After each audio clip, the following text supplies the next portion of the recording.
ஹரே கிருஷ்ணா. இந்த செஷனுக்கு வந்திருக்கிற ஹரே கிருஷ்ணா மாதாஜி. ஹரே கிருஷ்ணா மாதாஜி. ஹரே கிருஷ்ணா. இந்த செஷனுக்கு வந்திருக்கிற பக்தர்கள் அனைவருக்கும் என்னுடைய பணிவான வணக்கங்களை தெரிவித்துக் கொள்கிறேன். பிரேயர் சொல்லி இந்த செஷனை ஆரம்பிக்கலாம். ஓம் நமோ பகவதே வாசுதேவாய. ஓம் நமோ பகவதே வாசுதேவாய. ஓம் நமோ பகவதே வாசுதேவாய. ஓம் அஜ்ஞானத்திமிராந்தஸ்ய ஞானாஞ்சலசலாகயா சக்ஷுருன்மிலிதம் येन तस्मै श्रीगुरवे नमः. नमः ओम विष्णुपादाय कृष्णप्रसाय भूतले श्रीमते भक्ति वेदांत स्वामिनिधि नामिने. नमस्ते सरस्वती देवे गौरवाणी प्रचारिणे निर्विशेष शून्यवादी पाशतादे सतारिणे. हे कृष्ण करुणा सिंधु दीनबंधो जगत्पते गोपेश गोपिका कांत राधा कांत नमोस्तुते.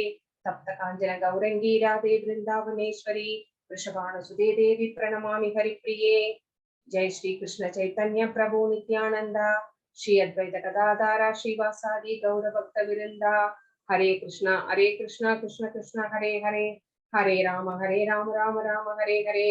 हरे कृष्ण कृष्ण कृष्ण हरे हरे, हरे राम राम राम हरे हरे. हरे कृष्ण कृष्ण कृष्ण हरे हरे, हरे राम राम हरे हरे. जगत गुरु श्रील प्रभुपाद की जय. हरे कृष्ण डिवोटीज.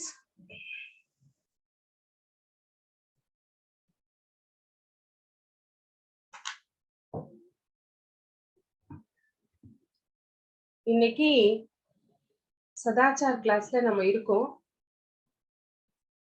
உங்களுக்கு திலக் பத்தி இன்னைக்கு நம்ம கொஞ்சம் விஷயங்கள் பத்தி பேச போறோம். சோ ஒரு வைஷ்ணவர் அப்படின்னா நம்மளுக்குன்னு ஒரு சில அப்பியரன்ஸ் தோற்றம் இருக்கு. அவங்களுடைய ட்ரெஸ் எப்படி இருக்கும், அவங்க எப்படி நடந்துப்பாங்க, பேசுவாங்க, அவங்க என்னென்னலாம் வந்து வியர் பண்ணியிருப்பாங்க, அவங்களுடைய ஹேர் ஸ்டைல், ட்ரெஸ், இது எல்லாமே வந்து ஒரு வைஷ்ணவர்களை வந்து ஈஸியா வந்து இனம் பிரித்து காட்டக்கூடியது அப்படின்னு தெரிஞ்சுக்கிட்டு இருக்கோம். நம்ம எப்படியெல்லாம் வந்து வைஷ்ணவர்கள் வந்து டூஸ் அண்ட் டு நாட்ஸ் அப்படின்ட்டு இருக்கு. இதெல்லாம் செய்யணும், இதெல்லாம் செய்யக்கூடாது அப்படின்னு நிறைய சட்ட திட்டங்கள் இருக்கு.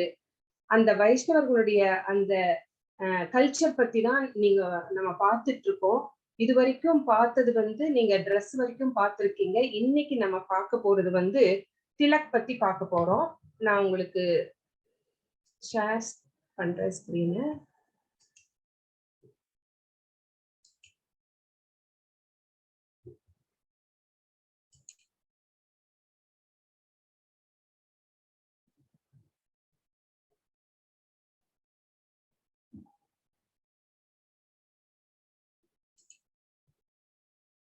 So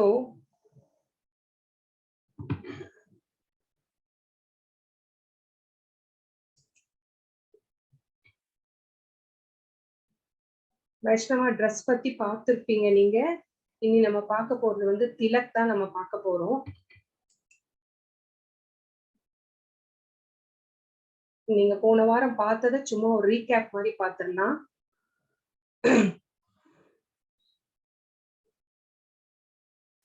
அந்த வைஷ்ணவ கல்ச்சர்ல நம்ம கௌடிய இஸ்கான்ல நம்ம ஃபாலோ பண்றது கௌடவ சம்பிரதாயம், பிரம்ம கௌடிய சம்பிரதாயம் தான் நம்ம வந்து ஃபாலோ பண்றோம்.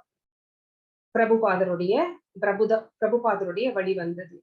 அதுல வந்து அவங்க என்ன பண்றாங்க அப்படின்னா, என்ன மாதிரி ட்ரெஸ் போட்டிருக்காங்க, சன்னியாசிகள் வந்து என்ன ட்ரெஸ் போட்டிருக்காங்க, மாங்ஸ் எல்லாம் அப்படி பார்த்தா அவங்க வந்து சாஃப்ரன் கலர்ல வந்து உடை உடுத்தி கொண்டு இருக்கிறார்கள். இதே வந்து கிருஷ்ண பக்தியிலேயே இருக்காங்க. ஆனா அவர்கள் வந்து கிரகஸ்தர்களாக இல்லறவாசிகளாக இருந்தார்கள் அப்படின்னா வந்து ஒயிட் கலர்ல ட்ரெஸ் போட்டு இருப்பாங்க. பெண்கள் எல்லாம் வந்து கலர்ஃபுல்லா ட்ரெஸ் போட்டுக்கலாம். ஆனா அவர்கள் வந்து ரொம்ப மதிப்பு மிக்க வகையில வந்து அடுத்தவர்கள் வந்து பார்த்தா அவங்கள வந்து மரியாதையோட பார்க்கணும், அந்த மாதிரிதான் நம்ம வந்து ட்ரெஸ் பண்ணிக்கணும்னு சொல்லியிருக்காங்க. அப்புறம் வந்து ஹேர் வந்து என்ன பண்ணணும் அப்படின்னு நம்ம பார்த்திருக்கோம் இல்லைங்களா. ஹேரை வந்து அவங்க கிளீன் ஷேவ் பண்ணி வச்சிருப்பாங்க. மாங்ஸ் எல்லாமே வந்து பின்னாடி மட்டும் சின்ன சிகையை வந்து முடிஞ்சு வச்சிருப்பாங்க. அதை அப்படி விட்டுருக்க கூடாது, முடிஞ்சுதான் வச்சிருக்கணும் அப்படின்னு நம்ம பார்த்திருக்கோம். A person desiring to advance in spiritual understanding should be extremely careful to avoid reading ordinary literature. அது மட்டும் கிடையாது, நம்ம வந்து மேகசின்ஸ், நியூஸ் பேப்பர்ஸ், நாவல்ஸ் இதையெல்லாம் வந்து படிக்கிறத வந்து வைஷ்ணவர்கள் வந்து அவாய்ட் பண்ணிடுவாங்க. ஏன் அப்படின்னு கேட்டா, அது வந்து மனதை வந்து வேதலிக்க செய்யும். ஏதாவது ஒரு சமயத்துல அதை பற்றி நினைக்க தூண்டும். அதனால அந்த மாதிரியான literatures, news papers, dramas, novels, இந்த மாதிரி மேகசின்ஸ் எல்லாம் வந்து கண்டிப்பாக ஸ்பிரிச்சுவலா அட்வான்ஸ் ஆகணும், ஆன்மீகத்துல நான் முன்னேறணும் அப்படின்னா அதை வந்து தவிர்த்து விட வேண்டும். ஒரு தடவை வந்து பிரபுபாதர் கிட்ட ஃபாரினர்ஸ் வந்து கேட்கும்போது கூட இந்த மாதிரி ஒரு கொஸ்டின் ஆன்சர் செஷன்ல வந்து சொல்லியிருக்காங்க. என்ன சொல்லியிருக்காங்க அப்படின்னா, அதுல கிருஷ்ண கதை இல்லை, நான் படிக்கிற நாவல்லையோ நியூஸ் பேப்பர்லயோ கிருஷ்ணரை பற்றிய செய்திகள் இல்லாததுனால நாங்க வந்து அதை அவாய்ட் பண்றோம் அப்படின்னு சொன்னாங்க அப்படின்னு சொல்லி நம்ம கேள்விப்படுறோம். சோ கிருஷ்ணர் சம்பந்தப்பட்டது மட்டும்தான் வைஷ்ணவர்கள் வந்து கணக்கில் எடுத்துக் கொள்வார்கள். கிருஷ்ணருக்கு சம்பந்தம் இல்லாத எல்லாமே வந்து அவர்கள் வந்து விலக்கி வைத்து விடுவார்கள். அப்பதான் வந்து அவர்களுடைய மனம் வந்து ஒரே போக்கஸ்டா, நம்மளுடைய கோல் என்ன, இந்த மனித பிறவி எடுத்துதல் நோக்கம் அப்படின்னு பார்த்தோம் அப்படின்னா பகவானை சென்று அடைவது. சோ மற்ற மிருகங்களுக்கெல்லாம் பக்தி செய்ய தெரியாது. அப்போ இந்த மனித பிறவியின் நோக்கம் பக்தி செய்வது, பகவானை சென்று அடைவது. எத்தனையோ பிரிவுகள் நம்ம பார்த்துட்டோம். பகுனாம் ஜென்மனாம் வந்தே பார்த்திருப்போம் இல்லைங்களா. நிறைய பிரிவுகள் எடுத்துட்டோம், நிறைய அம்மா அப்பாக்கள் நம்மளுக்கு இருந்திருக்காங்க, நிறைய பிள்ளைகள் பெற்றுக்கொண்டோம், நிறைய அனுபவிச்சாச்சு. இப்போ நம்மளுக்கு 84 லட்சம் பிறவிகள்ல இந்த பிறவி மிகவும் அரிதான பிறவி. மானிடராய் பிறப்பது ரொம்ப ரொம்ப அரிது அப்படின்னு ஔவையார் கூட சொல்லியிருக்காங்க இல்லைங்களா. அதனால இந்த மனித பிறவி கிடைத்ததை வந்து ரொம்ப நல்ல கரெக்டான முறையில யூஸ் பண்ற டெக்னிக்கை வந்து இங்க சொல்லி தர்றாங்க எப்படி அப்படிங்கிறத. சோ ஒரு வைஷ்ணவர்களாக இருந்தால் அதை வந்து என்னென்னலாம் ஃபாலோ பண்ணினா நம்ம ஆன்மீக பாதையிலே முன்னேறி செல்ல முடியும் அப்படின்னு நம்ம இங்க பார்க்க போறோம். But you will find that these boys, these American boys who have come to Krishna consciousness, they have kicked out newspaper. அவங்க அதான் சொல்றாங்க பிரபுபாதா, இந்த மாதிரி நியூஸ் பேப்பர்ஸ் இதெல்லாம் வந்து அவர்கள் தவிர்த்து விடுகிறார்கள் அப்படின்னு சொல்றாங்க.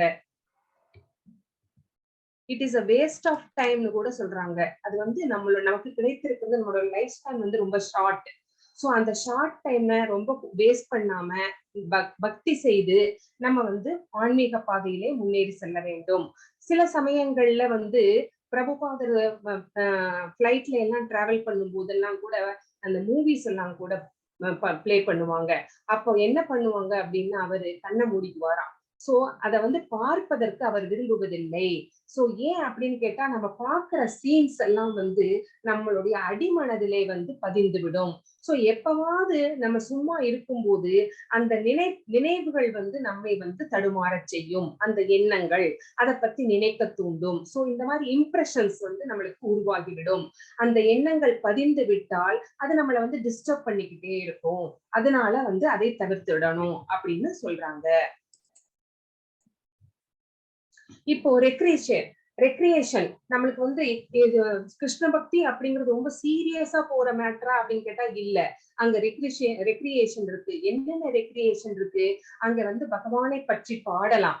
நிறைய பாடல்கள், நம்மளுக்கு கீர்த்தனங்கள் நிறைய கிளாஸஸ்ல வந்து ஃப்ரீயாவே நம்மளுக்கு சொல்லி தராங்க இல்லைங்களா. நிறைய பாடல்கள் பாடலாம். உங்களுக்கு அதுவும் போர் அடிச்சதுன்னா டான்ஸ் ஆடலாம். அதுவும் உங்களுக்கு டயர்ட் ஆயிடுச்சுன்னா ரொம்ப சுவையான பெலக்டபிள் டிஷஸ் வந்து பிரசாதமாக தரப்படும். சோ இத்தனை விஷயங்களும் நம்மளுக்கு வந்து ரெக்ரியேஷன்ல இருக்குது. Come on, dance with us. It is not recreation and is it not recreation? And when you get tired, take prasadam. நீங்கள் வந்து நன்றாக நடனம் ஆடலாம். பகவானை நினைத்து கொண்டு பக்தியிலே வந்து நம் நடனம் ஆடலாம். அது டயர்ட் ஆயிடுச்சுன்னா நல்ல சுவையான பிரசாதத்தை எடுத்துக்கொள்ளுங்கள்.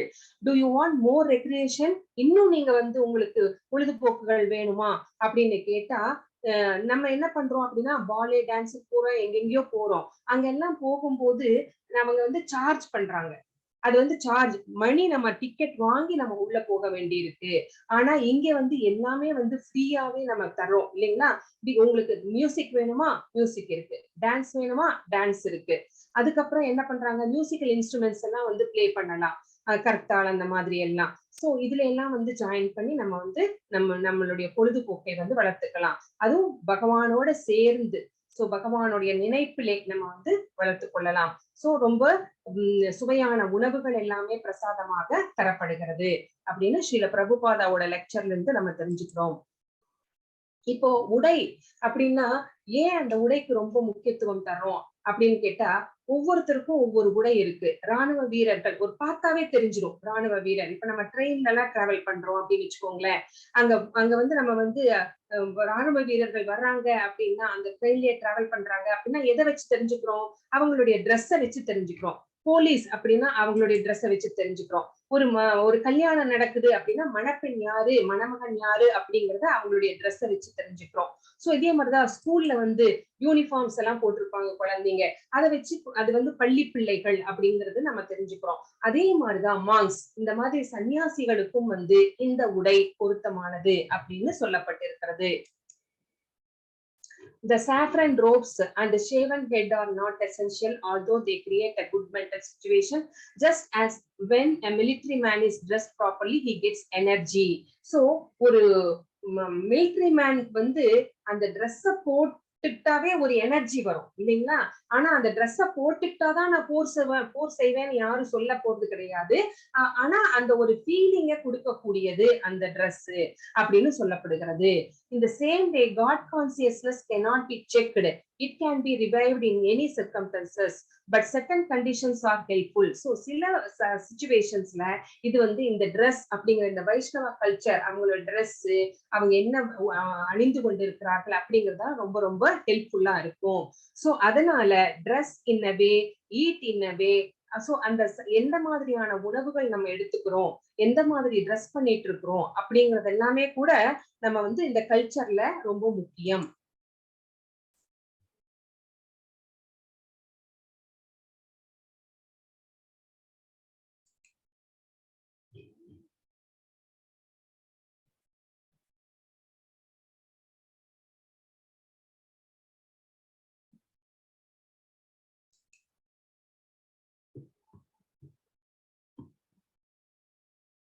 இங்க வந்து நம்ம என்ன பண்றோம் அப்படின்னா,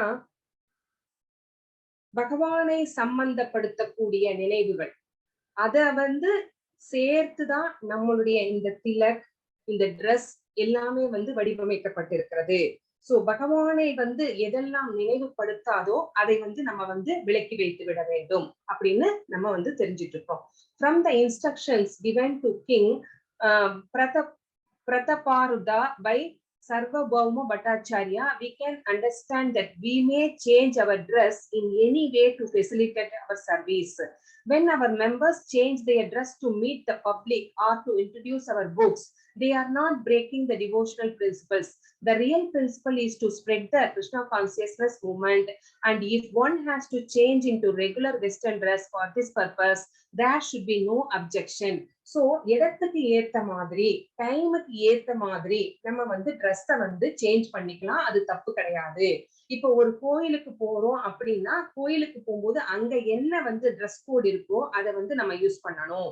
இதுவே வந்து ஆபீஸ்க்கு போகும்போது கோயிலுக்கு போடுற ட்ரெஸ்ஸை வந்து போட முடியாது அப்படின்னு சில சிச்சுவேஷன்ஸ் நம்மளுக்கு வரும். சோ அந்த மாதிரி சிச்சுவேஷன்ஸ்ல நம்ம கொஞ்சம் அதை வந்து தளர்த்தி கொள்ளலாம் அப்படின்னு சொல்லப்பட்டிருக்கிறது. இப்போ இதுவே வந்து புக் டிஸ்ட்ரிபியூஷனுக்கு போறாங்க, என்ன கோயில் திருவிழாக்கு போறாங்க அப்படிங்கிறது வேற, ஒரு கல்யாணத்துக்கு போறாங்க, ஆபீஸ்க்கு போறாங்க அப்படிங்கிறது வேற. சோ இதுக்கு டைமுக்கும் சிச்சுவேஷனுக்கும் தகுந்த மாதிரி நம்ம கொஞ்சம் வந்து சேஞ்ச் பண்ணிக்கிறது தப்பில்லை. இங்க என்ன சொல்லப்பட்டிருக்கிறதுன்னு பாருங்க. இவங்க எல்லாம் வந்து ஏஞ்சல்ஸ் மாதிரி இருக்காங்க. வைகுண்டத்திலிருந்து இறங்கி வந்த ஏஞ்சல்ஸ் மாதிரி. அவங்க மனசுல வந்து களங்கம் இல்லை, கவலைகள் இல்லை, ஏக்கங்கள் இல்லை. இவங்க எல்லாருமே வந்து பகவானை நினைத்து பக்தி பரவசத்திலே வந்து கீர்த்தன் பண்ணிட்டு டான்ஸ் ஆடிட்டு இருக்காங்க. சோ இவங்களை பார்க்க எப்படி இருக்கிறதா, வைகுண்டத்திலே இருந்து வந்த தேவதைகள் மாதிரி இருக்கிறாங்களா இவங்கெல்லாம்.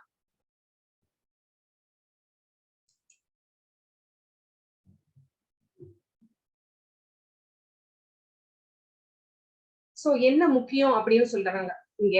I have no objection if members of the society dress like nice American gentlemen.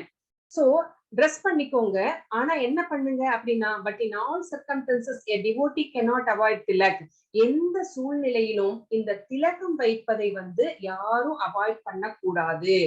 flag on head, இந்த சிகையை ஆண்களுக்கு, இது மாங்ஸ்க்காக இந்த சிகையை பின்னாடி சின்னதா முடிஞ்சிருக்கணும். ஃப்ரண்ட்ல எல்லாம் ஷேவ் பண்ணிருப்பாங்க, ஆனா சின்னதா ஒரு சிகை இங்க குடுமி வச்சிருப்பாங்க. And beads on neck, so கண்டிமாலா போட்டிருப்பாங்க. இந்த மூணுமே ரொம்ப ரொம்ப important. These are essential features of a Vaishnava. ஒரு வைஷ்ணவர் அப்படிங்கறத எதை வச்சு கண்டுபிடிக்கலாம் அப்படின்னா, இந்த மூணு சிம்பிள்ஸை வச்சுதான் நம்ம கண்டுபிடிக்க முடியும். Tilak, flag on head, beads on neck, கண்டிமாலான்னு சொல்லப்படுகிறது. சோ இந்த மூணையும் நீங்க எப்பவுமே அவாய்ட் பண்ணக்கூடாது, வைஷ்ணவர்கள் அவாய்ட் பண்ணக்கூடாது அப்படின்னு இங்க சொல்லப்பட்டிருக்கிறது. The tilaks on the forehead and other parts of the body are symbolic representation of Radha Krishna temples. So நம்ம திலகத்தை நம்ம பாடியில நிறைய 12 இடங்கள்ல அணிந்து கொள்கிறோம். அது எதை ரெப்ரசன்ட் பண்ணுது சிம்பாலிக்கா அப்படின்னு பார்த்தா, ராதா கிருஷ்ணருடைய ஆலயத்தை ரெப்ரசன்ட் பண்ணுது. அப்போ ஒவ்வொரு திலகம் இடும் போதும் நம்ம ஒரு பேரு சொல்லி, பகவானுடைய ஒரு நாமத்தை சொல்லிதான் நம்ம இடுவோம் இல்லைங்களா? அது நம்ம அடுத்த ஸ்லைட்ல பார்க்க போறோம். அப்போ ஒவ்வொரு தடவையும் நம்ம பகவானை மனதால பிரதிஷ்டை செய்கின்றோம், ஒவ்வொரு இடத்துலயும் பிரதிஷ்டை செய்கின்றோம். In other words, by marking tilaks on all parts of our body, we become protected by the Lord from all the sides. இதனால நம்மளுக்கு என்ன கிடைக்கும் அப்படின்னு கேட்டீங்கன்னா, இந்த நம்ம திலகம் தரித்துக் கொள்கிறோமே, இது நம்மளுக்கு ப்ரொடெக்ஷன் கொடுக்கும். சோ நம்மை பாதுகாக்கின்றது, எல்லா பக்கங்களிலிருந்தும் நம்மை பாதுகாக்கிறது, எல்லா விதமான டேஞ்சர்ஸ்ல இருந்தும் நம்மளை பாதுகாக்கிறது. ஒரு ஆக்சிடென்ட்ல இருந்து, அந்த மாதிரியான நிறைய சிச்சுவேஷன்கள்ல இருந்து நம்மை அது நம்மளை இந்த திலக் பாதுகாக்கிறது. பகவான் நம்மளை பாதுகாப்பு வளையத்துக்குள்ள வச்சிருக்கிறாரு. Besides tilak marking at one makes oneself as Vaishnava. Therefore, they are necessary as much as the beads. So, இந்த திலகம் தரித்துக் கொள்ளுதல், இந்த கண்டி மாலை தரித்துக் கொள்ளுதல் அப்படிங்கிறது ரொம்ப ரொம்ப ரொம்ப இம்பார்ட்டன்ட் அப்படிங்கிறது நம்மளுக்கு தெரியுது. சோ எந்த சிச்சுவேஷனா இருந்தாலும் நம்ம இந்த திலகத்தை தரித்துக் கொள்ளலாம், பெண்களாக இருந்தாலும் சரி, ஆண்களாக இருந்தாலும் சரி. சோ எங்க நம்ம ஏதோ ஒரு அமங்கலமான நிகழ்ச்சிக்கு போறதா இருந்தா கூட நம்ம நெத்தியில இருக்கிற திலகத்தை அழிச்சிட்டு போகணும் அப்படின்னு கிடையாது. ஏன்னா இந்த பாதுகாப்பு வளையல், பகவான் நம்மை பாதுகாத்து கொண்டிருக்கிறார். இதை நம்ம தவிர்த்துட்டு போக கூடாது அப்படிங்கறத நம்ம இங்க தெரிஞ்சுக்கிறோம். கண்டி மாலை திலக் பத்தி இன்னும் நிறைய விஷயங்கள் நம்ம பார்ப்போம். இப்போ இந்த திலகத்தை எப்படி தரித்துக் கொள்வது, எந்தெந்த இடத்திலே 12 இடம் 13 இடம் அப்படின்னு சொல்லியிருக்கிறோம் இல்லைங்களா? சோ அந்த அது என்ன நாமங்களை சொல்லி நாம தரித்துக் கொள்கிறோம் அப்படின்னு நம்ம இப்ப பார்க்க போறோம். நல்ல இந்த திலகத்திற்கு ஒரு ஸ்டோரி இருக்குது. என்ன அப்படின்னு கேட்டீங்கன்னா, ஒரு தடவை நாரதர் பகவானை பார்க்கிறதுக்காக துவாரகை போறார். துவாரகையில ஊஞ்சல்ல படுத்துட்டு இருக்கிறார் பகவான். அவர் தலைவலியினாலே துடித்து கொண்டிருக்கிறார். எல்லாரும் ஓடுறாங்க, என்னென்னமோ எடுத்துட்டு வர்றாங்க, என்னென்னமோ தைலம் தடவறாங்க, என்னென்னமோ கஷாயம் வச்சு கொடுக்கறாங்க. ருக்மிணி தேவி அவங்க எல்லாருமே பரபரப்பா இருக்குது அந்த இடமே. சோ ஆனாலும் தலைவலி எனக்கு தாங்க முடியல அப்படிங்கிறார் பகவான். நாரதர் கிட்ட சொல்றார். என்ன நாரதர் கேட்கிறார், என்ன செஞ்சா உங்க தலைவலி தீரும் அப்படின்னு கேட்கிறார். ஏன்னா சச்சித்தானந்த ஸ்வரூபம் அவரில் பரமபுருஷ பகவான், அவருக்கே தலைவலின்னா அவருடைய தலைவலியை யார் தீர்த்து வைக்க முடியும் இல்லைங்களா? அவருக்குதான் அதனுடைய தீர்வு என்னன்னு தெரியும். ஆனால் அவர்கிட்டயே கேட்கிறார், உங்க தலைவலி தீரணும்னா இத்தனை பேர் இவ்வளவு எல்லாம் செய்யறாங்க, உங்க தலைவலி தீரல, உங்க தலைவலி தீரணும் அப்படின்னா என்ன பண்ணினா தீரும், நீங்களே கொஞ்சம் சொல்லுங்க அப்படிங்கிறார். அப்போ என்னுடைய பக்தர்களுடைய பாத தூசிய கொண்டு எனக்கு 10 போட்டு விட்டுட்டீங்கன்னா என்னுடைய தலைவலி தீர்ந்து விடும் அப்படின்னு நீங்க தர்றீங்களா? ஐயோ நான் தரமாட்டேன்னு எல்லாரும் ஓடுறாங்க. என்னுடைய பாத தூசியை தூக்கி உங்க நெத்தியில இட்டா எனக்கு பாவம் சேர்ந்துரும், நான் நரகத்துக்கு தான் போவேன் அப்படின்னு யார போய் கேட்டாலும் தரவே மாட்டேன்ட்டாங்க. நான் நரகத்துக்கு போயிடுவேன், என்னுடைய தூசிய பகவான் நெத்தியில தரிக்கிறதா பூசுறதா? நான் மாட்டேன் மாட்டேன் அப்படின்னு எல்லாருமே சொல்லிடுறாங்க. அப்ப வந்து நான் யாருமே தரலையே, நான் என்ன பண்றது அப்படின்னு பகவான் கிட்டேயே நாரதர் கேட்கும்போது, நீங்க போய் விரஜாவாசிகள் கிட்ட போய் கேளுங்க, கோபர்கள் கிட்ட போய் கேளுங்க அப்படின்னு சொல்லும் போது நாரதர் போய் கேட்கிறார். கேட்டோம்னா ஐயோ கிருஷ்ணருக்கு தலைவலியா அப்படின்னு சொல்லி ஒரு துணியை விரிச்சாங்க. எல்லா கோபையர்கள் எல்லாருமே ஓடி வந்து அதையே மிதிச்சாங்க. எல்லாத்தையும் ஒரு மூட்டையா கட்டி, இந்தாங்க, நாங்க வந்து நரகத்துக்கு போனா என்ன, எங்க போனா என்ன, பகவானோட தலைவலியை தீர்ந்தா போதும், சீக்கிரமா கொண்டு போய் கொடுங்க, அவருக்கு 10 போடுங்க அப்படின்னு சொன்னாங்க. சோ அப்படிப்பட்ட கோபியர்கள், சோ பகவானுக்காக என்ன வேணாலும் செய்யற அந்த கோபியர்களுடைய அந்த பாத தூசுதான் இப்போ வந்து அந்த தாம், என்னென்ன தாம் இருக்குன்னு உங்களுக்கு எல்லாம் தெரியும் இல்லைங்களா? துவாரகை, அந்த மாயாப்பூர், இந்த இடங்கள்ல எல்லாம் இருக்கின்ற அந்த ரிவர்ல இருக்கிற அந்த களிமண் இருக்கு பாத்தீங்களா, அதுதான் வந்து கோபி சந்தன் அப்படின்னு சொல்லப்படுகிறது. அதை எடுத்துட்டு வந்துதான் இந்த கோபி சந்தன் தயாரிக்கப்படுகிறது. அந்த கோபி சந்தன் தான் அந்த பிரஜாவாசிகளுடைய பாத தூசிகள் கலந்த அந்த களிமண் தான் வந்து இப்போ வந்து நம்ம வந்து இந்த கோபி சந்தனா இட்டுக்கிறோம். அதுக்கு பேர் தான் கோபி சந்தன் அப்படின்னு சொல்லப்படுகிறது. அந்த கோபி சந்தன் வந்து எல்லா இடத்துலயுமே நம்ம இஸ்கான் டெம்பிள்ஸ்ல எல்லா இடத்துலயுமே விற்கப்படுகிறது. எப்படி நம்ம திருப்பதியில வந்து நாம கட்டி விற்பாங்க பாத்தீங்களா, ஆனா இது வந்து கொஞ்சம் வந்து கிரீம் கலர்ல இருக்கும். அப்போ அதை எடுத்து நம்ம இடது கையில கொஞ்சம் வந்து 2-3 டிராப்ஸ் தண்ணியை விட்டுட்டு அதை நல்லா குழைச்சிட்டு நம்ம என்ன பண்ணணும், வலது கை மோதிர விரல் தான் யூஸ் பண்ணணும். வேற ஆள்காட்டி விரலோ நடுவிரலோ அதெல்லாம் யூஸ் பண்ணக்கூடாது. இந்த நடுவிரல்ல தொட்டு நம்ம நெத்தியின் 2 புருவத்துக்கு நடுவுல வச்சு மேல் நோக்கி இழுக்க வேண்டும். மேல் நோக்கி இழுக்கும் போது அதை வந்து மேல் நோக்கி 2-3 தடவை கூட இருக்கலாம். நடுவுல வச்சு 2-3 தடவை இருக்கும்போது 2 கோடுகள் விடும். அந்த 2 கோடு எதை ரெப்ரசன்ட் பண்ணுது அப்படின்னா பகவானுடைய பாத கமலங்களை ரெப்ரசன்ட் பண்ணுகிறது. சோ இப்ப 2 கோடு போட்டுட்டோம். அந்த 2 கோடு எங்கிருந்து, புருவத்தின் மத்தியிலே இருந்து நெற்றியினுடைய அந்த இது வரைக்கும் மேல வரைக்கும் இழுத்துட்டோம். இப்போ மீதி இருக்கிற அந்த கோபி சந்தனை மறுபடியும் நல்லா குழைச்சிட்டு கீழ் நோக்கி ஒரு இலை வடிவத்துல மூக்கில 4ல 3 பாகம் வந்து கவர் ஆகிற மாதிரி நம்ம வந்து ஒரு இலை வடிவத்துல போடுறோம். இங்க பாக்குறீங்க, இது தெரியுது பாருங்க, இதுதான். சோ இந்த இலை வடிவம் வந்து எதை ரெப்ரசன்ட் பண்ணுது அப்படின்னு பார்த்தா துளசி மகாராணியை ரெப்ரசன்ட் பண்ணுது. துளசி மகாராணி யார் அப்படின்னு தெரியும், பகவானுடைய பக்தை அப்படிங்கிறதும் தெரியும். அடுத்த பிறவியில பகவானை மணந்து கொண்டவர் அப்படிங்கிறதும் நம்ம பாக்குறோம். சோ இத வந்து ஏன் துளசி மகாராணிக்கு இவ்வளவு பெரிய இது அப்படின்னு மதிப்பு அப்படிங்கறது நம்ம பின்னாடி பார்க்கலாம். சோ இந்த 2 லைன்ஸ் வந்து பகவானுடைய பாதங்கள், இது வந்து துளசி மகாராணியை ரெப்ரசன்ட் பண்ணுது. இப்படிதான் வந்து திலகம் நம்ம இட்டுக்கிறோம். சோ அதை இட்டுக்கும் போது எங்கெங்க இட்டுக்கிறோம், அதை வந்து என்ன சொல்லி இட்டுக்கிறோம் அப்படின்னு கேட்டீங்கன்னா, ஃபர்ஸ்ட் இங்க நெத்தியில இட்டுக்கிறோம், ஃபோர்ஹெட்ல. என்ன சொல்லி இட்டுக்கிறோம் அப்படின்னு கேட்டீங்கன்னா, ஓம் கேசவாய நமக அப்படின்னு சொல்லி இட்டுக்கிறோம். கேசி என்ற அரக்கனை அழித்தவர் அவர், அதனால ஓம் கேசவாய நமக அப்படின்னு சொல்லி நெத்தியில இட்டுக்கிறோம். அடுத்தது ஓம் நாராயணாய நமக. ஏன்னா பகவான் வந்து ஜீரண சக்தியாக பகவான் வந்து ஸ்டமக்ல இருக்கிறார், ஒரு நெருப்பாக, ஜீரண நெருப்பாக வந்து பகவான் இங்கே ஸ்டமக்ல இருக்கிறதுனால ஓம் நாராயணாய நமக அப்படின்னு சொல்லி இங்க வயிற்றுல இட்டுக்கிறோம், ஸ்டமக்ல. அடுத்தது ஓம் மாதவாய நமக அப்படின்னு இந்த செஸ்ட் பாகத்துல விட்டுக்கிறோம். ஏன் செஸ்ட் பாகத்துல மாதவாய நமக?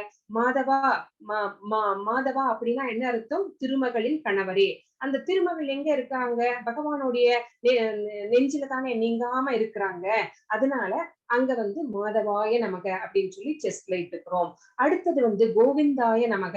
கொஞ்சம் இந்த கழுத்துக்கு கீழே நம்ம வந்து கோவிந்தாய நமக அப்படின்னு த்ரோட்ல இட்டுக்கிறோம்.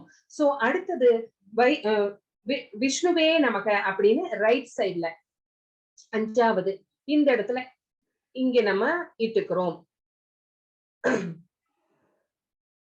இதோ இந்த இடத்துல இங்க பாருங்க, வயிற்றினுடைய இங்க சென்டர் பார்ட்ல நாராயணா சொன்னோமா, இந்த சைட்ல 5வது விஷ்ணுவே நமக அப்படின்னு இட்டுக்கிறோம். இப்ப வந்து மதுசூதனாய நமக அப்படின்னு சொல்லி 6வது இங்க இந்த கையில இந்த ஃபோர் ஆர்ம்ல வந்து இட்டுக்கிறோம். சோ மதுசூதனாய நமக ரைட் அப்பர் ஆர்ம்ல இட்டுக்கிறோம். அடுத்தது வந்து மது என்ற அரக்கனை கொன்றவர், அதனால மதுசூதனன். அடுத்தது திருவிக்ரமாய நமக அப்படின்னு ரைட் ஷோல்டர்ல, இங்க பாருங்க இந்த ஷோல்டர்ல நம்ம வந்து தோள்பட்டையில நம்ம இட்டுக்கிறோம். திருவிக்ரமாய அப்படின்னா தெரியும், 3 அடி மண் கேட்டவர் இல்லைங்களா பலி மகாராஜா கிட்ட, அதனால திருவிக்ரமாய நமக அப்படின்னு சொல்லி கேட்கிறோம். அடுத்தது 8வது வந்து எங்க பாருங்க, மறுபடியும் இந்த சைடு லெப்ட் சைட்ல இந்த வயிற்றின் இந்த பாகத்துல என்ன சொல்லி இட்டுக்கணும் அப்படின்னா வாமனாய நமக, வாமன அவதாரம் எடுத்து வந்துதான் 3 அடி மென் பட்டார், அதனால வாமனாய நமக அப்படின்னு சொல்லிட்டு இருக்கிறோம். அடுத்தது ஸ்ரீதராய நமக, லெஃப்ட் ஆர்ம்ல இங்க நம்ம இந்த இடத்துல இட்டுக்கிறோம் ஸ்ரீதராய நமக. அடுத்தது வந்து ரிஷிகேஷாய நமக. ரிஷிகேஷாய நமக அப்படின்னா புலன்களை ஆள்பவர், நம்முடைய புலன்களை எல்லாம் வழி நடத்துபவர் அப்படின்னு அர்த்தம். அடுத்தது வந்து பத்மநாபாய நமக. சோ இப்ப வந்து எல்லாமே ஃப்ரண்ட் சைடு எல்லாம் முடிஞ்சிருச்சு, இப்ப வந்து பேக் சைடுக்கு வந்துட்டோம். பேக்ல முதுகுல முதுகுல பத்மநாபாய நமக அப்படின்னு சொல்லி இடுறோம்.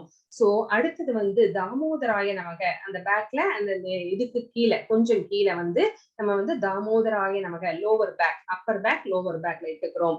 அடுத்தது கடைசியா 12 நாமங்கள் முடிஞ்சிருச்சு, இப்ப மீதி இருக்கிற அந்த சந்தனை இட்டுக்கிறது கிடையாது, அந்த கையை நல்லா தொடச்சிட்டு அந்த தண்ணி இருக்கு பாத்தீங்களா, அத வந்து இந்த சிக்ஷையில இத வந்து தடவிக்கணும். இங்க வந்து திலகம் வைக்கிறது கிடையாது, சும்மா தடவிக்கிறோம்.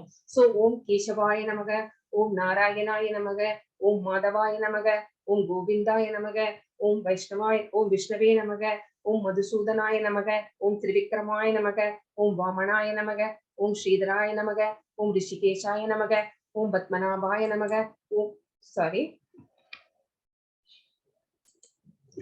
ஓம் பத்மநாபாய நமக, ஓம் தாமோதராய நமக, ஓம் வாசுதேவாய நமக. இந்த மாதிரி 13 தடவை சொல்லி ஒவ்வொரு நாமங்களையும் சொல்லி நாம இந்த திலகத்தை வந்து தரித்துக் கொள்கிறோம். அதேதான் இங்க போட்டிருக்காங்க.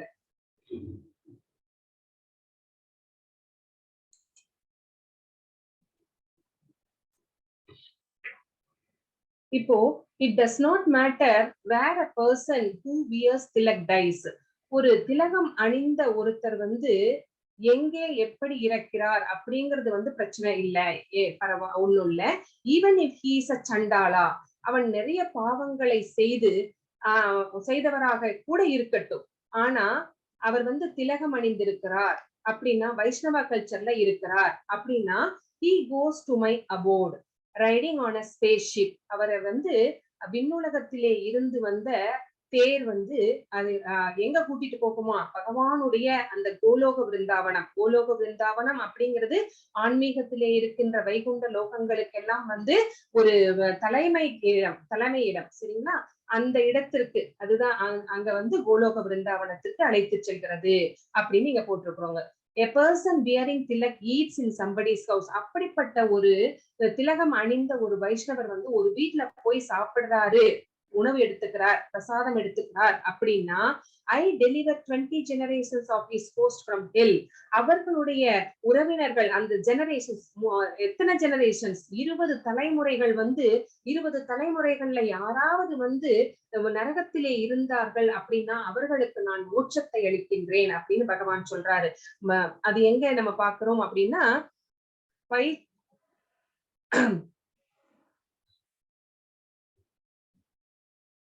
ஒரு நிமிஷம்.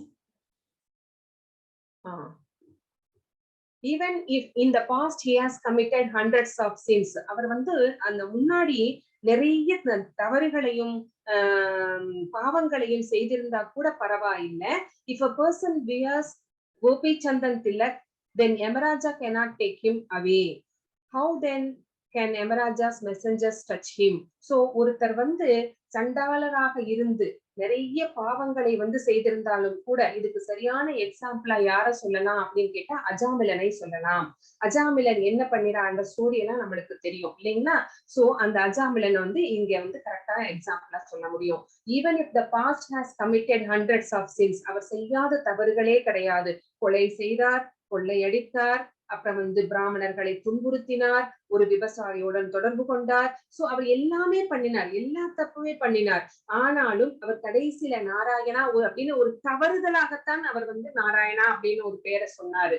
சோ உடனே அவருக்கு என்ன நடந்தது அப்படிங்கிறது தெரியும். அதுதான் சொல்றாங்க, என்ன தவறுகள் செய்திருந்தாலுமே சரி, ஆனா அவங்க கோபிச்சந்தன் அணிந்து கொண்டிருக்கிறார்கள் அப்படின்னா யமராஜர் கூட அவர் பக்கத்துல நெருங்குவதற்கு முடியாது, நெருங்குவதற்கு யோசிப்பார். அவரை யமராஜர் பாசக்கயத்தை போட்டு உயிரை பறிச்சுட்டு போக முடியாது.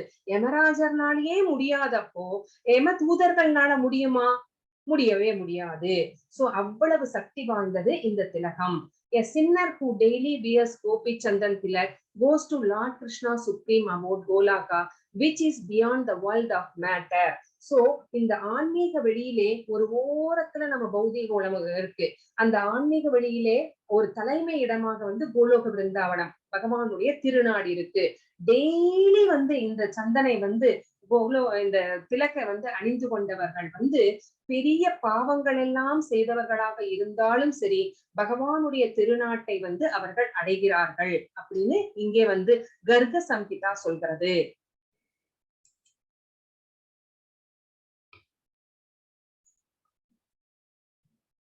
சோ ஒருத்தர் பாவங்களிலிருந்து விடுபடணும் அப்படின்னு நினைச்சோம் அப்படின்னா பகவானுடைய இந்த நாமங்களை சொல்லி டெய்லி இந்த திலகை இட்டு கொண்டால், நாம் டெய்லி அந்த ஒவ்வொரு நாமம் சொல்லும் போதும் ஓம் கேசவாய நமக அப்படின்னு சொல்லும் போதும் நம்ம பகவானை பிரதிஷ்டை பண்ணுகிறோம்.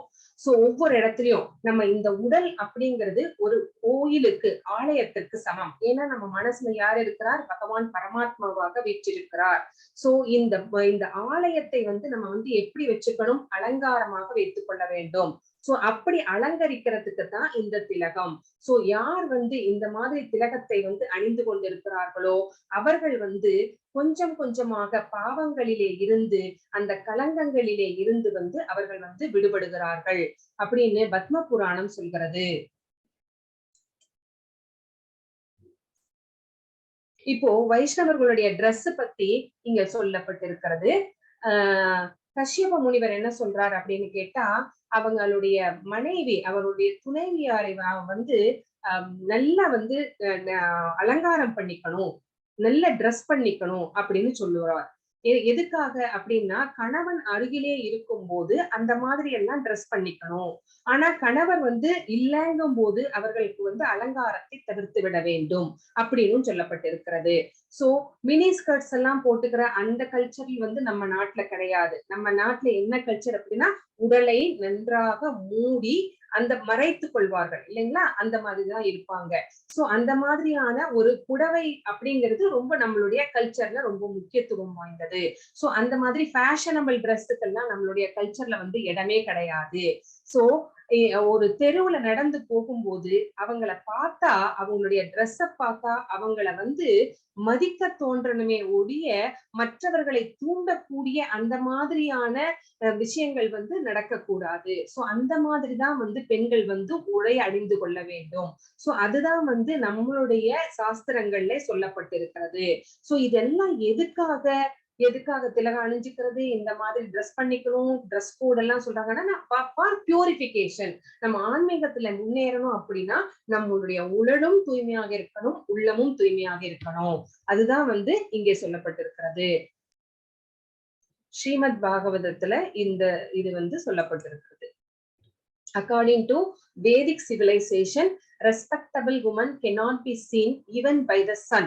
சோ இப்போ முன்னாடி யுகத்துல எல்லாம் பெண்கள் நன்றாக கவர் பண்ணின மாதிரி சாரி எல்லாம் உடுத்து, ஈவன் தலைமுடிய கூட வெளியில தெரியாத மாதிரிதான் கவர் பண்ணிருப்பாங்க. அப்போ சூரியனே இந்த பெண்ணை பார்க்க முடியாதா அப்படின்னு நினைப்பாராம். சோ அதுதான் இங்க சொல்லப்பட்டிருக்கிறது. The sun will find difficulty to see one man's woman. ஒருவருடைய மனைவியை பார்ப்பதற்கு யாருக்கு கஷ்டமா? சூரியனுக்கே கஷ்டமா. சோ அதுதான் sun will also hanker after her. How can I see that woman? நான் எப்படி இந்த பெண்ணை பார்ப்பது அப்படின்னு நினைப்பாராம். அந்த மாதிரிதான் நம்மளுடைய உடைகள் இருக்கணும் அப்படின்னு சொல்லப்பட்டிருக்கிறது. அதுவும் இல்லாம பிரபுபாதர் என்ன சொல்றார், அந்த சாரி அப்படிங்கிறது, புடவை அப்படிங்கிறது நம்மளுடைய இந்தியன் கல்ச்சர். அதனால பிரபுபாதர் என்ன சொல்றார், இந்தியன் கேர்ள்ஸோட ட்ரெஸ் வந்து ரொம்ப பியூட்டிஃபுல்லா இருக்கும் அப்படின்னு இங்க வந்து அவரே வந்து அப்ரிஷியேட் பண்றார். Prabhupada, yes, rather these girls when they dress in Indian way they look more beautiful, that you will have to admit. Yes, so foreigners எல்லாம் வந்து இங்க வந்து இஸ்கான்ல வந்து சேர்ந்து பக்தர்களாக இருக்கிறார்கள். ஆனா அவங்க வந்து நம்மளுடைய கல்ச்சர் படி அழகாக வந்து புடவை உடுத்து கொண்டிருக்கிறார்கள். இவங்களை பாருங்க, இவங்களுடைய பேரை பின்னாடி ஒரு இதுல சொல்லுவாரு பிரபுபாதர். சோ இவங்களை மாதிரி இருக்கணும் அப்படின்னு சொல்லுவாங்க, இந்த மாதிரி ட்ரெஸ் பண்ணிக்கணும் அப்படின்னு சொல்லுவாங்க. So we should be known as shaven headed. தலை எப்படி இருக்கணும், மலிக்கப்பட்டு இருக்க வேண்டும். லாங் ஹேர் வந்து வளர்க்க கூடாது, மாங்ஸ் எல்லாருமே, சன்னியாசிகள் எல்லாருமே. So at least once in a month you must be clearly shaven head. மாசத்துக்கு ஒரு முறை வந்து இந்த தலையில் உள்ள அந்த முடியெல்லாம் வந்து மலிச்சிடணும் மாங்ஸ்க்கு எல்லாமே, அந்த சன்னியாசிகள். சோ எப்ப அப்படி மலிக்கணும் அப்படின்னு கேட்டா, அந்த ஏகாதசி வந்ததுக்கு அப்புறமா 4 நாட்கள் கழித்து பௌர்ணமி இரவிலே வந்து அந்த தலையில் உள்ள முடியை வந்து மலித்து விட வேண்டும் அப்படின்னு சொல்லப்பட்டிருக்கிறது. லாங் ஹேரும் வச்சுக்க கூடாது. ஏன்னா லாங் ஹேர் வச்சிருந்தா கோயில்ல எங்கேயாவது அந்த ஹேர் ஃபால் ஆயிடுச்சு அப்படின்னா அந்த புனிதமே கெட்டுவிடும். அதனால வந்து அந்த வந்து வைத்துக் கொள்வதை தவிர்த்து விட வேண்டும். ஆனா கிருஷ்ண பக்தர்களாக இருக்கிறாங்க, ஆனா வந்து அவங்க ஆபீஸ்க்கெல்லாம் போக வேண்டி இருக்கு அப்படின்னா அவங்க வந்து அந்த சிச்சுவேஷனுக்கு ஏத்த மாதிரி சின்னதா ஷார்ட்டா ஹேர் வச்சுக்கிறத வந்து இங்க வந்து அக்செப்டபிள் தான் அப்படின்னு பிரபுபாதர் சொல்றாரு. Generally, grahasthas wear white for men, colorful sarees for women. So நம்ம பார்த்தோம், சாஃப்ரன் கலர்ல வந்து அந்த சன்னியாசிகள் உடை அணிந்திருக்கிறார்கள் அப்படின்னு பார்த்தோம். அப்புறம் இதுவே வந்து கிரகஸ்தர்களாக இருந்தால், கிருஷ்ண பக்தியில இருக்காங்க ஆனா கிரகஸ்தர்களாக இருக்காங்க அப்படின்னா அவங்க ஒயிட் தான் யூஸ் பண்ணுவாங்க ஜென்ஸ் எல்லாம். லேடிஸ் வந்து கலர்ஃபுல் சாரீஸ் வந்து வியர் பண்ணிக்கலாம். So while performing sacrifices they may wear yellow cloth which is considered auspicious. இதே ஒரு வந்து ஒரு கோயில்ல ஒரு ஏதாவது ஒரு ஃபங்க்ஷன் அந்த மாதிரி எல்லாம் நடக்கும் போது அந்த மாங்ஸ் எல்லாம் என்ன பண்ணுவாங்க அப்படின்னா எல்லோ கலர் ட்ரெஸ் வந்து போட்டுப்பாங்க. அது வந்து ரொம்ப மங்களகரமாக இருக்கும். In India our householder devotee men all are wearing white clothes and they all look very very nice. So நம்மளுக்கு எல்லாம் தெரியும், நம்ம சவுத் சைட்ல கூட ஒயிட் அண்ட் ஒயிட் வந்து ஜென்ஸ் நிறைய யூஸ் பண்றதை நம்ம பாக்குறோம். அது பாக்குறதுக்கே ரொம்ப அழகா இருக்கும். Before me so many swamijis went there. So went there அப்படின்னு எது சொல்றாரு, நிறைய swamijis எல்லாம் வந்து அப்ராடுக்கு போனாங்க, ஃபாரின் கண்ட்ரீஸ்க்கு போனாங்க. They did not give but they took something. So அங்க போய் எதுக்காக போனாங்க swamijis, நம்மளுடைய கல்ச்சரை நம்மளுடைய பக்தியை குடுக்கறதுக்காக போயிருக்கணும். ஆனா அங்க போய் அவங்க எதையுமே கொடுக்கல. But they took something. ஆனா அங்கிருந்து சிலவற்றை அந்த swamijis எடுத்துட்டு வந்தாங்க. And came here and advertised themselves as foreign returned sannyasis. அங்க போய் எடுத்துட்டு வந்துட்டு அவங்க தன்னைத்தானே விளம்பரப்படுத்தி கொண்டார்கள். எப்படி அப்படின்னு கேட்டா, நான் ஃபாரின் ரிட்டர்ன் சன்னியாசி, நான் வந்து வெளிநாடுகளிலே போய் சுற்றி பார்த்து விட்டு வெளிநாட்டு கல்ச்சர் எல்லாம் வந்து கத்துக்கிட்டு நான் வெளிநாட்டுக்கு போயிட்டு வந்த சன்னியாசி அப்படின்னு வந்து அவங்க வந்து தன்னை வந்து விளம்பரப்படுத்திக் கொள்கிறார்கள்.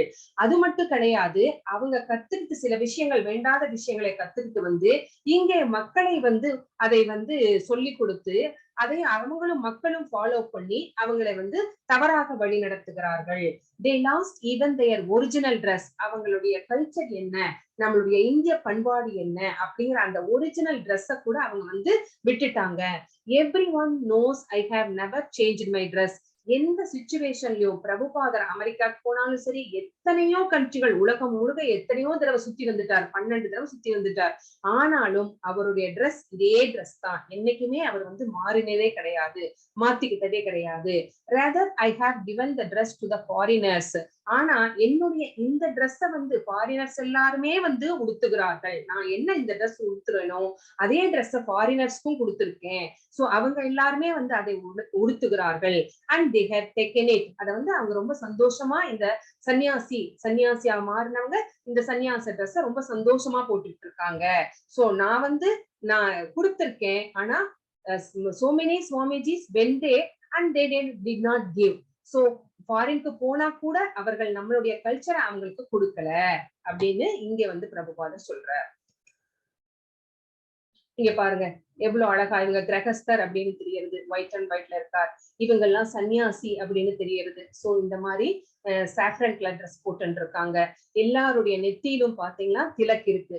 எல்லாருடைய கழுத்திலும் பாருங்க கண்டி மாலா இருக்கு.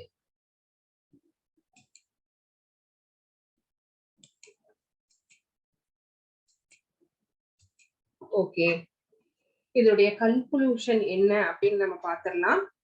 ஏன் நம்ம வந்து அந்த துளசி மகாராணிக்கு வந்து அவ்வளவு மகத்துவம் அப்படின்னு நம்ம பார்க்கிறோம். திலகத்தினுடைய அடியிலே வந்து அந்த துளசி தளத்தினுடைய அந்த லீஃப்னுடைய ஸ்ட்ரக்சரை வந்து நம்ம போட்டுக்கிறோம். ஏன் அவ்வளவு மகத்துவம் அப்படின்னு கேட்டீங்கன்னா அது வந்து என்ன சொல்லப்பட்டிருக்கிறது அப்படின்னா, துளசி மகாராணி மகத்துவம் வாய்ந்தவர். துளசி மகாராணி பிருந்தாவனத்தின் ராணி அப்படின்னு சொல்லப்படுகிறார். நீங்க வந்து சயின்டிபிக்கா எடுத்துக்கோங்க. அதனுடைய சயின்டிபிக் நேம் நம்ம பாத்தீங்கன்னா என்னமோ அந்த முன்னாடி ஒரு 2 நேம் இருக்கும், பொட்டானிக்கல் நேம். அதுல கடைசி நேம் சாண்டம் அப்படின்னு முடியும். சாண்டம் அப்படிங்கிற அந்த பொட்டானிக்கல் நேம்ஸ் எல்லாம் கிரீக்ல இருந்து வந்துச்சு.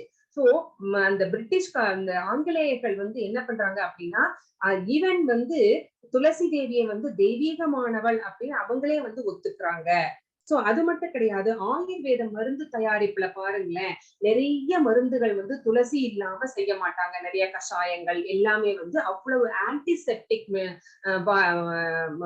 இது வாய்ந்தது, சரிங்களா, தன்மை வாய்ந்தது அப்படின்னு சொல்லலாம். சரி, வீட்டை சுற்றி வந்து நம்ம துளசியை வந்து வளர்த்து கொண்டு வந்தோம்னா நம்மளுக்கு வந்து இந்த வேண்டாத இந்த காத்து கருப்பு இந்த மாதிரி எல்லாம் நிறைய விஷயங்கள் இருக்கு பாத்தீங்களா, அந்த மாதிரி ஏவல் சூன்யம் இது எல்லாமே வந்து நம்மளை வந்து அண்டவே அண்டாது அப்படின்னு சொல்றாங்க. அது மட்டும் இல்ல, வாஸ்துப்படி நம்மளுடைய ஒரு இப்ப அபார்ட்மெண்ட் தான் நிறைய இருக்கு.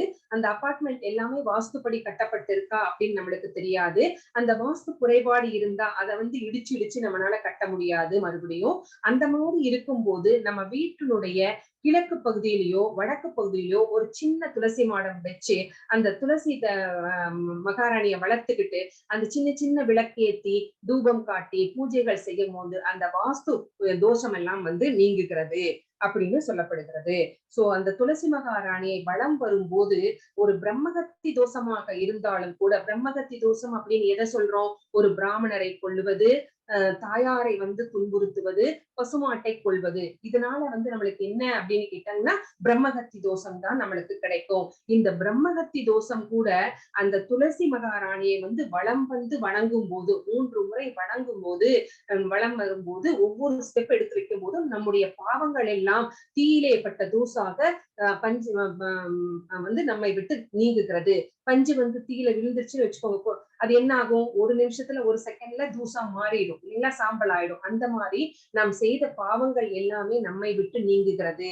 யானி காணி சாப்பா பாணி பிரம்மகத்தி, இந்த யானி காணி சாப்பா பாணி பிரம்மகத்தியாதி தானி சா தானி தானி பிரணஸ்யந்தி பிரதட்சிண பாதே பதே அப்படின்னு சொல்லப்படுகிறது. சோ நம்மளுடைய அந்த பிரம்மகத்தி தோஷமாக இருந்தாலும் கூட சரி, 3 முறை வலம் வரும்போது நம்முடைய பாவங்கள் எல்லாம் வந்து நம்மை விட்டு நீங்குகிறது. அவ்வளவு மகத்துவம் வாய்ந்தவள் இந்த துளசி மகாராணி அப்படின்னு சொல்லப்படுகிறது. சோ இப்போ ஒரு ரிலீஜியஸா எடுத்துக்கிட்டா கூட, நம்ம ரிலீஜியஸ் படி பார்த்தா கூட இந்த மகாராணி எப்படி மகத்துவம் வாய்ந்தவர் அப்படின்னா, ஒரு ராஜா, அந்த ராஜாவோட பேர் வந்து நான் மறந்துட்டேன். அந்த ராஜாக்கு வந்து தன்னுடைய அந்த பூஜையை செய்வதற்காக ஒரு தோட்டம், அந்த தோட்டத்து மேல ரொம்ப வந்து ராஜாக்கு ரொம்ப இது நாட்டம் ஜாஸ்தி. அவரே போய் செடிகளை எல்லாம் வந்து நடுவார், தண்ணி ஊத்துவார், நன்றாக பராமரிப்பார். அவரை பராமரிக்கிறதுக்கு வந்து 1000 பேர் இருக்காங்க. ஆனாலும் வந்து என்ன செய்வார், அந்த மன்னர் வந்து அவரே போய் எல்லா வேலைகளையும் செய்து பராமரித்து கொண்டு வந்தார். தோட்டம் நன்றாக இருந்தது, செழுமையாக இருந்தது. அதுல வந்து பூக்கள் எல்லாம் பறிச்சு பூஜைக்காக பயன்படுத்தி கொண்டு வந்தார். சில நாட்கள் சென்றது, திடீர்னு வந்து பூக்கள் வந்து காணாமல் போக ஆரம்பித்தது. சரி, யார் இந்த மாதிரி பண்றாங்க, ராஜாவோட தோட்டத்துல வந்து பூக்களை வந்து திருடுறவங்களுக்கு ஆள் இருக்காங்களா, யாரு கண்டுபிடிக்கணும்னு சொல்லி காவலர்களை எல்லாம் நிறுத்தினார். காவலர்களும் வந்து நிக்கிறாங்க. ஆனாலும் மறுநாளும் வந்து பூக்கள் காணாமல் போய்விட்டது. சோ அவன் அப்ப என்ன பண்ணாரு, உங்களை எல்லாம் நம்பி பிரயோஜனம் இல்ல, நானே வர்றேன் நைட்டு காவலுக்குன்னு சொல்லி ராஜாவே வந்துட்டார். வந்து அவரே காவல் இருந்தார். அன்னைக்கும் வந்து யாரோ வந்து பூக்கள் பறித்து கொண்டு இருக்கிறார்கள். பார்த்தார் ராஜா, ஓடி போய் பிடிச்சிட்டார். ஓடி போய் அவரை வந்து கையை பற்றி கொண்டார், இறுக பற்றி கொண்டார். உடனே வந்து அவர் அவர் சொல்றாரு, நான் வந்து ஒரு கந்தர்வன், நான் வந்து மேலோகத்திலிருந்து கீழே வந்து பூக்கள் பறித்து கொண்டு போக வந்திருக்கிறேன் பகவானுடைய கைங்கரியத்துக்காக. ஆனா நீங்க வந்து இப்ப என்ன தொட்டுட்டீங்க, இப்ப நான் வந்து மேலோகத்துக்கு, நீங்கள் வந்து நரன் இல்லைங்களா, நம்ம எல்லாம் மனிதர்கள், நரன்கள். சோ நம்ம வந்து தொட்டுட்டோம் அப்படின்னா அவங்க மறுபடியும் அந்த லோகத்துக்கு போக முடியாது. அதனால நான் இப்ப என்ன செய்யறது, ஐயோ அப்படின்னு ரொம்ப கவலைப்பட்டு இருக்கும்போது அவரே ஒரு யோசனை சொல்கிறார். உங்க நாட்டுல, இந்த பூலோகத்துல யாராவது ஏகாதசி விரதம் கரெக்டா கடைபிடிக்கிறவங்க யாராவது இருந்தாலும் சரி, அப்படி இல்லைன்னா துளசி மகாராணியை பூஜிப்பவர்கள் யாராவது இருந்தாலும் சரி, அவர்கள் வந்து என்னை தொட்டு விட்டால் இந்த தோஷம் நீங்கிவிடும், நான் வந்து என்னோட லோகத்துக்கு போக முடியும் அப்படின்னு சொல்றாங்க. இதிலிருந்தே வந்து துளசி மகாராணியின் மகத்துவம் அப்படிங்கிறது நம்மளுக்கு நன்றாக தெரிய வருகிறது.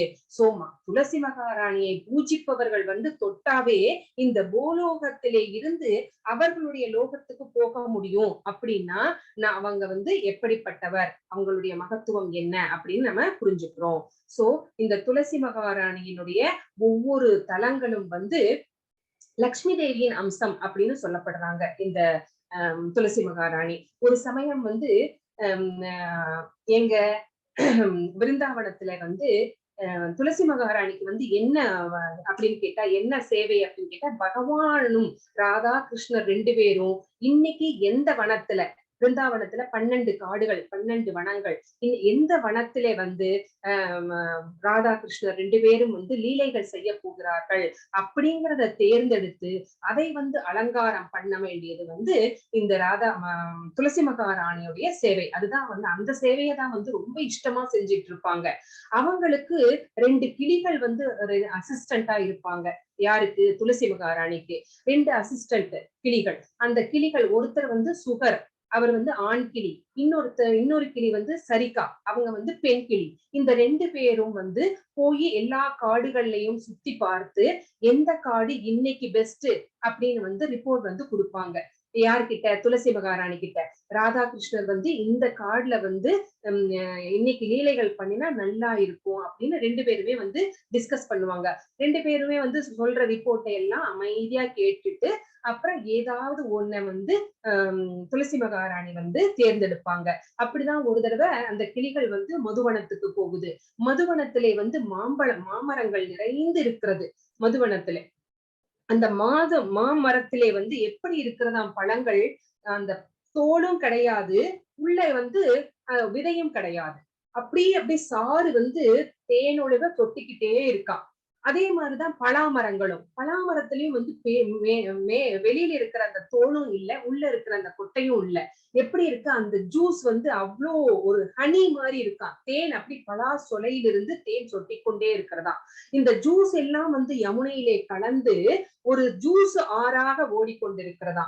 அங்கே இருக்கிற பசுக்கள் எல்லாம் அந்த ஜூஸ வந்து குடிச்சிட்டு மத்தம் தலைக்கு ஏறி முன்னங்கால்களை எல்லாம் வந்து கீழே ஊன்றி பின்னங்கால்களை தூக்கி கொண்டு நடனமாடுகிறதாம். அப்படிப்பட்ட மதுவனம் அப்படின்னு வந்து 2 கிளிகளும் வந்து இங்க வந்து எக்ஸ்பிளைன் பண்றாங்க, ரிப்போர்ட் கொடுக்குறாங்க. சோ அந்த மாதிரி ஒரு ரிப்போர்ட் கொடுத்ததுக்கு அப்புறமா இன்னும் அந்த அசிஸ்டன்ட் கிளிகள் எல்லாம், ஆயிரக்கணக்கான அசிஸ்டன்ட் கிளிகள் எல்லாமே சேர்ந்து போய் ராதா கிருஷ்ணர் 2 பேத்துக்குமே வந்து மரகத கற்களாலே ஆன ஊஞ்சலை தயார் செய்து பூக்களினாலே அலங்கரித்து முத்து பவளங்கள்னாலே கோலமிட்டு இந்த மாதிரி எல்லாம் அலங்காரம் செய்து அன்னைக்கு அந்த வனத்தை தயார் செய்வார்கள். சோ இந்த சேவைதான் யாருக்கு அப்படின்னு கேட்டா துளசி மகாராணி செய்து கொண்டிருந்தார்கள். சோ இப்படிப்பட்ட துளசி மகாராணிக்கு ஏன் வந்து பூமியிலே வந்து துளசியாக வந்து பிறந்தார் அப்படின்னு கேட்டா, இவங்களுக்கு வந்து பிருந்தா அப்படிங்கிற கோபியர் எப்போ அங்க மேல பிருந்தாவனத்திலே அங்க இருக்கும்போது ஆன்மீக உலகத்திலே கோலோக பிருந்தாவனத்திலே ஒரு சாபத்தினாலே வந்து அவங்க கீழே வந்து துளசியாக வர்றாங்க. யார் சாபம் கொடுத்தாங்க இப்படிப்பட்டவங்களுக்கு அப்படின்னு கேட்டா, ஒரு தடவை நாரதர் வந்தார். நாரதர் வந்து என்ன சொன்னார் அப்படின்னு கேட்டா, ராதாகிருஷ்ணர் 2 பேரும் லீலை பண்றதை நான் பார்க்கணும் அப்படிங்கிறதுக்காக அவ்வளவு தூரத்துல இருந்து வந்திருக்கிறேன். ராதா அம்மா ஆனா ராதா ராணி வந்து அன்னைக்கு வரல. ரொம்ப லேட் ஆயிடுச்சு. அப்போ நாரதர் சொல்றார், சரி ராதாராணி வரலன்னா என்ன, இதோ விருந்தாதேவி இருக்காங்களே, அவங்களோட உட்கார்ந்து நீங்க அந்த ஊஞ்சல்ல வந்து ஆடுங்க, நான் அதை பார்த்துட்டு போயிடுறேன் அப்படின்னு சொல்றாங்க. சோ பகவானுக்கு தெரிஞ்சிருச்சு. சோ நாரதர் ஏதோ பிளான் பண்றாரு அப்படின்னு சொல்லிட்டு, என்ன உங்களோட பிளான் அப்படின்னு கேக்குறாரு. ஆனா வந்து நாரதர் ஒண்ணுமே சொல்லல. இல்ல இல்ல, நான் ரொம்ப தூரத்துல இருந்து வர்றேன், நான் இந்த மட்டும் பார்த்துட்டு போயிடுவேனே, ஒரு நிமிஷம் தானே அப்படின்னு. சரி பகவானும் வந்து துளசி மகாராணியையும் கம்பல் பண்றாங்க, நாரதரும் கம்பல் பண்றாங்க. அப்ப கூட ராதாமா துளசி மகாராணி சொல்றாங்க, அது ராதாராணியுடைய இடம், அதுல வந்து நான் உட்காரக்கூடாது, நான் உட்கார மாட்டேன் அப்படின்னு ரொம்ப எவ்வளவோ சொல்றாங்க. ஆனாலும் கேட்கல. சோ 2 பேரும் வற்புறுத்துறதுனால அந்த இதுல வந்து உட்கார்ந்து ஆடுறாங்க. ஆடிட்டே இருக்கும்போது பார்த்தா திடீர்னு நாரதரை காணோம். நாரதர் எங்க போயிட்டார்? ஸ்பர்சானா போயிட்டார். பர்சானா என்ன இடம்? ராதாராணியுடைய வசிப்பிடம், அங்க போயிட்டார். அங்க போயிட்டு என்ன பண்ணினார்? சண்டை முட்டி விட்டுட்டார். எனக்கு சொல்றதுக்கே கஷ்டமா இருக்கு, நான் பார்த்த சீன் அந்த மாதிரி அப்படின்னு சொல்லி அங்க என்ன நடந்தது அப்படிங்கறத வந்து சொல்லிட்டார். வந்து துளசி மகாராணியும் பகவானும் ஊஞ்சலிலே உட்கார்ந்து ஆடிக்கொண்டிருக்கிறார்கள் அப்படின்னு சொன்னா ராதாமாக்கு எப்படி இருக்கும்? கோபமும் கோபம் ரொம்ப ஜாஸ்தியா வந்துருச்சு. சோ அதனால என்ன பண்ணினாங்க அப்படின்னா, இங்க வந்து நீ எப்படி என்னுடைய இடத்துல உட்காரலாம், அதனால நீ வந்து நீ பூலோகத்துக்கு போய் பிறக்கணும் அப்படின்னு வந்து சாபம் விட்டுட்டாங்க. அதனாலதான் துளசி மகாராணி வந்து அழுகுறாங்க. நான் தெரிஞ்சு நான் எந்த தப்புமே பண்ணலையே அப்படின்னு சொல்லும் போது பகவான் சொல்றார், எல்லாமே என்னுடைய டிராமா தான், நீ போ, நான் பின்னாடியே வர்றேன் அப்படின்னு சொல்றார். அப்ப ராதாராணியும் வருவாங்க, நான் ராதாராணி அவங்களுக்கு சர்வீஸ் பண்ணணுமே அப்படின்னு கேட்கும்போது ராதாராணியும் வருவாங்க அப்படின்னு பகவான் வந்து இங்கே வந்து பிருந்தாவனத்தை வந்து அமைத்து கொடுக்கிறார். சோ இங்கே வந்து துளசி மகாராணியனுடைய உடல் வந்து கண்டகி நதியாக ஓடுகிறது. கண்டகி நதி எங்க இருக்கிறது? நேபாள்ல இருக்கிறது. அந்த நதியில தான் வந்து சாலக்கிராமக்கள்களாக வந்து உருவாகும் இல்லைங்களா? சாலக்கிராம கற்கள் வந்து உருவாகும், நம்ம பார்த்திருக்கிறோம். சோ அதே மாதிரிதான் அவங்களுடைய கேசம், துளசி மகாராணியுடைய கேசம் தான் பிருந்தாதேவியினுடைய கேசம் தான் துளசி செடியாக வந்து உருவானது அப்படின்னு சொல்றாங்க.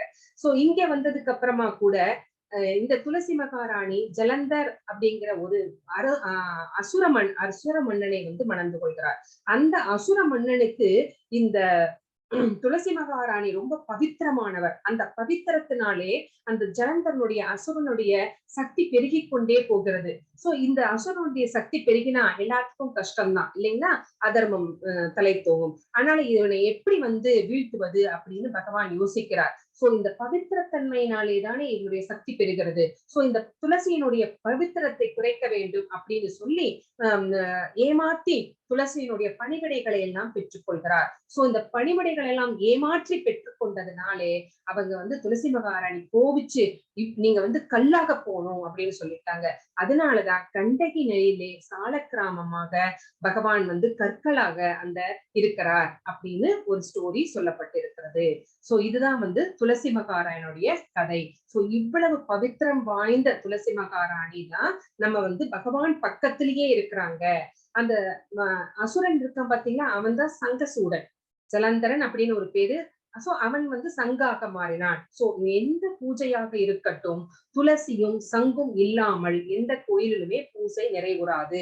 நம்ம வந்து ஏதாவது பகவானுக்கு படைக்கிறோம் அப்படின்னா கூட அதுல வந்து ஒரு துளசி தளம் வச்சு படைச்சாதான், பால் பாயசமே நீங்க செய்யுங்க, பகவான் திரும்பி கூட பார்க்க மாட்டார். கேட்பார், அதுல துளசி இருக்கா அப்படின்னு கேட்பார், பாப்பார். அதுல துளசி இல்ல அப்படின்னா வந்து எட்டி கூட பார்க்க மாட்டார். அதே ஒரு துளசியை நம்ம வச்சுட்டோம் அப்படின்னா கண்டிப்பாக வந்து அதை வந்து அந்த பிரசாதத்தை ஏற்றுக்கொள்கிறார். சோ துளசி இல்லாமல், சங்கு இல்லாமல் வந்து யாருமே வந்து பகவானுடைய அந்த பூஜை வந்து நிறைவுறாது அப்படிங்கிறதையும் நம்ம இங்க தெரிஞ்சுக்கிறோம்.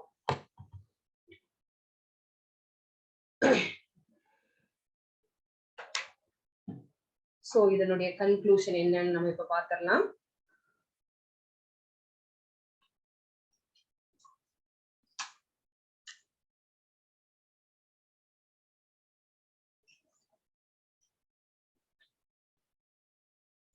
திலகம் தரித்தல் அனைத்து பக்தர்களுக்குமே அவசியம். திலகம் எதுக்காக? நாம் தூய்மை அடைவதற்காக. அது மட்டும் கிடையாது, நம்மளுக்கு பாதுகாப்பை வழங்குகிறது. திலகம் தரித்தவரை வந்து ஒரு விஷ்ணுவனுடைய பக்தர் அப்படின்னு வந்து சொல்லிடலாம். சோ இத பார்த்தோன்னே சில பேர் கிண்டல் செய்வாங்க, சில பேர் நம்மளும் இந்த மாதிரி வச்சுக்கணும், கிருஷ்ண பக்திக்கு வரணும் அப்படின்னு ஆசைப்படலாம். சோ அந்த மாதிரி ஒரு எண்ணத்தை தூண்டுவதற்கும் கூட இது உதவுகிறது. ஆனா சில பேர் என்ன பண்ணுவாங்க, ஆபீஸ்க்கு வச்சுட்டு போறதுக்கு சங்கடப்படுவாங்க. சில பேர் அவங்கள கேலி பண்ணுவாங்க. ஆனா அந்த கேலி கிண்டல்களை எல்லாம் நாம் பெருசா எடுத்துக்க கூடாது. நம்முடைய கல்ச்சர் அது. அத வச்சுக்கிறதுக்கு நம்ம ஏன் சங்கடப்படணும்? அதனால நம்ம தைரியமாக திலகத்தை அணிந்து கொள்ள வேண்டும். அப்படியே நம்ம அணிய அணிய நமக்கு மற்றவர்கள் கிட்ட மரியாதை பெருகும் அப்படிங்கறதையும் நம்ம பாக்குறோம். சோ நம்ம கோபி சந்தனம் அணிவதற்கு பதிலாக இப்ப நம்ம அந்த சந்தனே வச்சுட்டு போக முடியாது அப்படிங்கிற ஒரு சிச்சுவேஷன் சில இடங்கள்ல இருக்கு.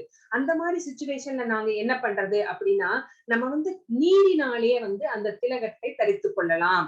நீரினாலே கேசவாய நமக மாதவாய நமக அப்படின்னு சொல்லி அந்த நீரினாலே தரித்துக் கொள்ளலாம். அப்போ அந்த மந்திரங்கள் பகவானை பிரதிஷ்டை பண்ணிட்டோம், நீரினாலேயோ கோபிச்சந்தனாலேயோ பண்ணிட்டோம். அப்போ பகவான் நம்மளுக்கு பாதுகாப்பை வழங்குகிறார், அரணாக நின்று காக்கின்றார் அப்படின்னு சொல்லப்படுகிறது.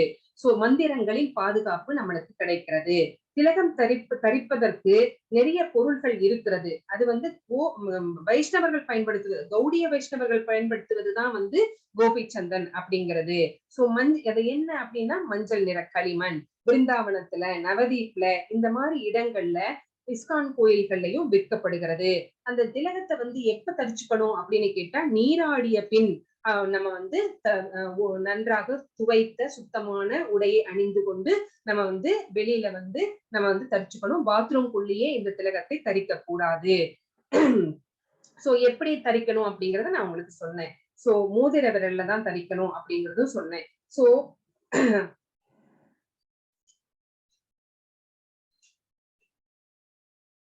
மறுபடியும் அந்த 12 நாமங்களை சொல்லி இடும்போது அது நம்மளுடைய உடலும் உள்ளலும் ரெண்டுமே பவித்திரமாகிறது அப்படிங்கிறதையும் நம்ம பாக்குறோம்.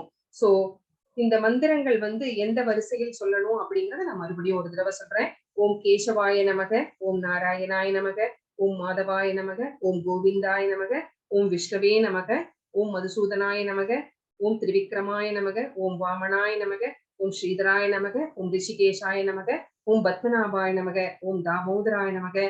கடைசியா அந்த சிகைக்கு நம்ம நாமத்தை தரிப்பது கிடையாது, திலகம் வைப்பது கிடையாது, சும்மா அப்படி தேய்ச்சுக்கிறோம். அப்ப ஓம் வாசுதேவாய நமக அப்படின்னு நம்ம சொல்லி நம்ம திலகத்தை தரித்துக் கொள்கிறோம். சோ இதுதான் திலக்கினுடைய இம்பார்ட்டன்ஸ். சோ